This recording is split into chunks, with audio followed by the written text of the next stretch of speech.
Cecilio Lopez Tercero wasn't just any caver.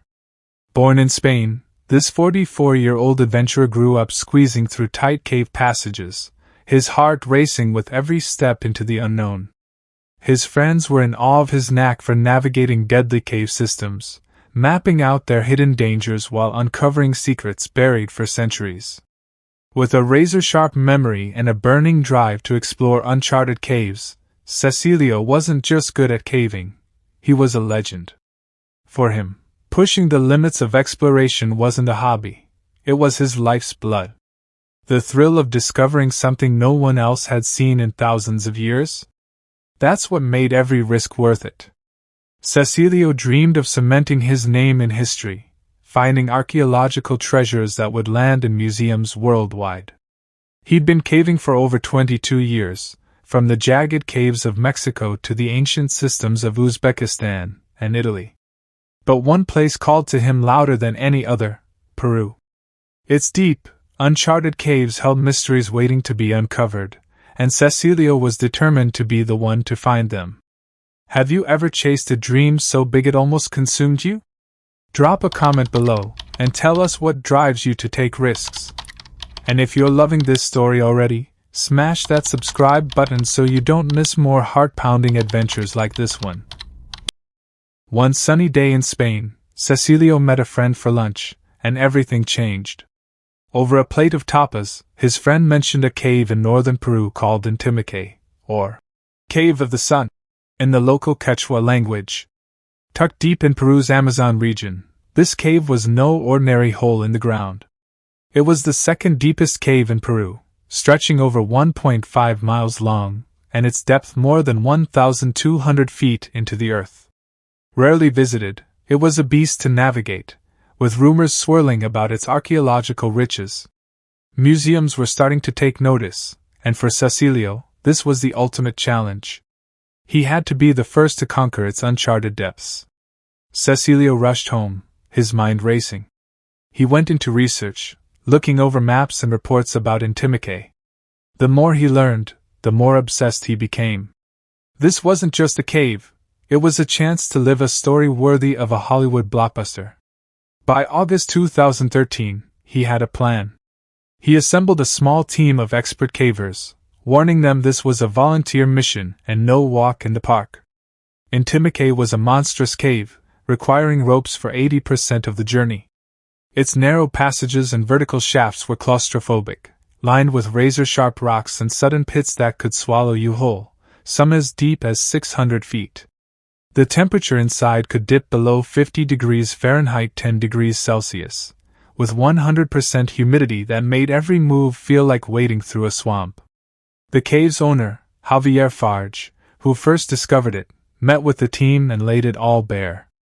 Intimachay was a treasure trove of archaeological potential, possibly hiding relics from the ancient Chachapoya people, known as the Warriors of the Clouds.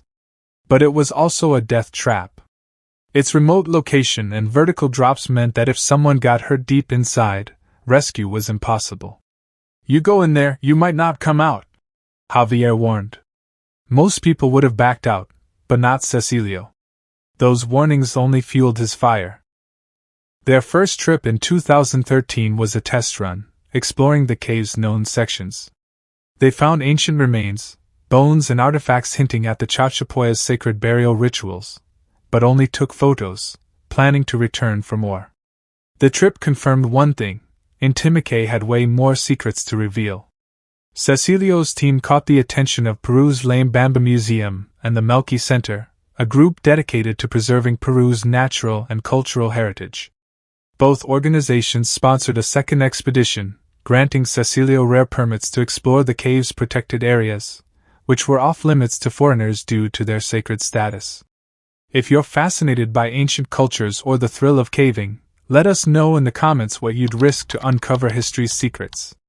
And don't forget to hit that like button to keep these stories coming. By September 2014, Cecilio was all in. He saw himself as the star of his own epic movie, and Intimachay was the stage. On Monday, September 8th, his team arrived at the cave, a grueling 20-hour drive north of Lima. Setting up camp at 9,000 feet above sea level, The air was thin, and excitement crackled among them. They felt like kids about to make history. For a week, they explored the cave, descending about 100 meters deeper each day, uncovering more Chachapoya artifacts, pottery, textiles, and skeletal remains that told stories of a lost civilization. Everything was going perfectly. Too perfectly. On Thursday, September 18, 2014, the final day of the expedition, Cecilio and two teammates decided to tackle the cave's deepest, uncharted section. This was their last shot at a game-changing discovery. Loaded with ropes, harnesses, and gear, they entered Intimachay, the air hot and sticky at the entrance.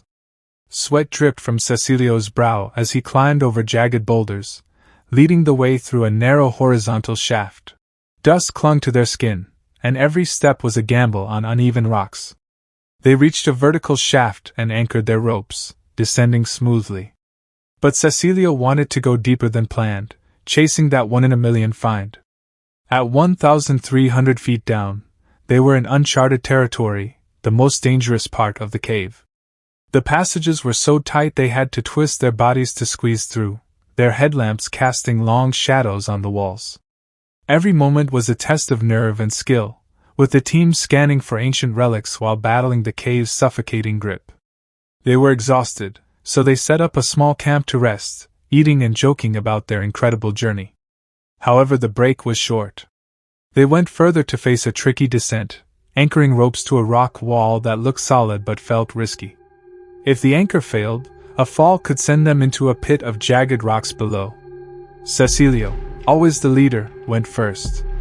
As he descended, the rock suddenly shifted with a sickening crunch. He barely had time to brace himself before falling 15 feet, crashing onto the cold, landing on the uneven cave floor. The pain was blinding. Cecilio let out a scream that resonated through the darkness. His vision was blurred, and for a moment, he thought he was dead. Miraculously, he missed the sharp rocks, but his body was wrecked, broken ribs and an incomplete fracture of his third lumbar vertebra. The worst part? He couldn't feel his legs. He was terrified as he realized he was trapped, 1,300 feet underground, with no way to climb out. His teammates scrambled to him, their faces pale with shock. This was Cecilio, the guy who'd rescued others from caves, now helpless. They decided one would stay with him while the other fought through the cave to get help. For 5 agonizing days, Cecilio lay on the freezing floor, staring at a single stone on the ceiling, his body screaming in pain. Every breath was a struggle, and the agonizing thought, would this cave become his tomb? Finally, a Peruvian medical team reached him, administering morphine to dull the pain. But getting him out was another nightmare. The cave's tight passages and vertical shafts required a special rigid stretcher with a harness to keep Cecilio secure without worsening his injuries. Outside, his teammates faced a new battle. The Spanish government refused immediate rescue, and the Peruvian government hesitated. Desperate, they turned to the Madrid Caving Federation, and word of Cecilio's plight exploded on social media. The caving community rallied.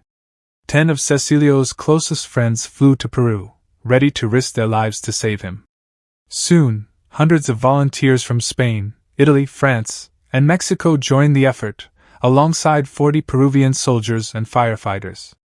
A camp sprang up outside the cave, but the conditions were brutal: constant rain, thin air at 9,000 feet, and a dire shortage of food, water, and equipment. People around the area stepped up, with a nearby priest even donating a cow to feed the rescuers. The rescue was a logistical nightmare. Intimachay's remoteness and unknown layout made every move a gamble. Led by a colonel from Peru's Emergency Management Agency, the team set up a camp 900 feet inside the cave, rigging an intricate system of ropes to haul Cecilio out. It took 12 grueling days to prepare, all while Cecilio endured unimaginable pain, unable to move, haunted by the cave's oppressive darkness. On the 12th day, the rescue began. Cecilio was strapped to the stretcher and slowly pulled through the cave's tightest passages. As they moved, the stretcher scraping against jagged walls. Every jolt sent pain shooting through his broken body. Outside, A Peruvian Air Force helicopter waited in howling winds to rush him to a medical center. Against all odds, Cecilio survived. After months of intense treatment, he made a full recovery, vowing to return to the caves that nearly killed him.